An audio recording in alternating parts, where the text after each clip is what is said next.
despite the technology, despite the AI, despite the blockchain, we still need this connection between the management level, the executive level, the ownership level, the board level, and the workers. And I just want to throw this out there and see what people think. In the original works of Womack and Jones, they talked about the 5 principles of lean. They talked about value stream, flow, pull, and perfection, or Kaizen.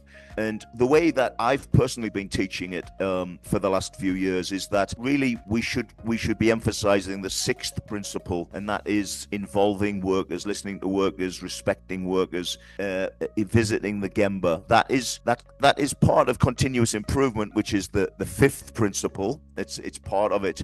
But I think we need to emphasize the importance in lean of that element. And I've been, as I say, teaching it as a 6th major principle of lean.